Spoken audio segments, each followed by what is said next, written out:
രഞ്ജി ട്രോഫിയുടെ പുതിയ സീസണിലെ ആദ്യ മത്സരത്തിന്റെ ആദ്യ ദിനം കേരളത്തിന് മികച്ച തുടക്കം. എതിരാളികളായ മഹാരാഷ്ട്ര ആദ്യ ദിനം കേരളത്തിന് മുമ്പിൽ വിറച്ചു നിൽക്കുകയാണ്. ടോസ് നേടിയ കേരളം ആദ്യം മഹാരാഷ്ട്രയെ ബാറ്റിംഗിന് അയക്കുകയായിരുന്നു. കേരളത്തിന്റെ പേസ് ആക്രമണത്തിനു മുമ്പിൽ വിറങ്ങലിച്ചു പോയ മഹാരാഷ്ട്രയുടെ ബാറ്റിംഗ് തകർച്ചയാണ് പിന്നീട് കണ്ടത്. മഹാരാഷ്ട്രയുടെ 4 ബാറ്റർമാരാണ് സംപൂജിതരായി മടങ്ങിയത്.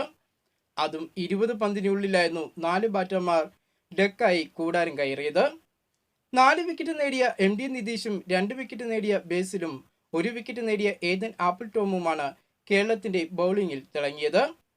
മഹാരാഷ്ട്രയുടെ ബാറ്റിംഗ് തകർച്ചയ്ക്കിടയിൽ അവർക്ക് ആശ്വാസമായി മാറിയത് 91 റൺസ് നേടിയ ഋതുരാജ് ഗെയ്ക്വാദിന്റെയും 49 റൺസ് നേടിയ ജലജ് സക്സേനയുടെയും ബാറ്റിംഗ് ആയിരുന്നു.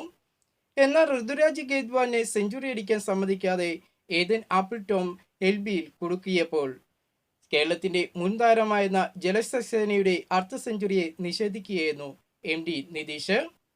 ആദ്യ ദിനം കളി നിർത്തുമ്പോൾ മഹാരാഷ്ട്ര 7 വിക്കറ്റ് നഷ്ടത്തിൽ 179 റൺസ് നേടിയിട്ടുണ്ട്. രഞ്ജിയിൽ കേരളത്തിന്റെ മത്സരത്തെക്കുറിച്ചുള്ള വാർത്തകളും വിശേഷങ്ങളുമായിട്ട് നമുക്കിനി അടുത്ത വീഡിയോയിൽ കാണാം.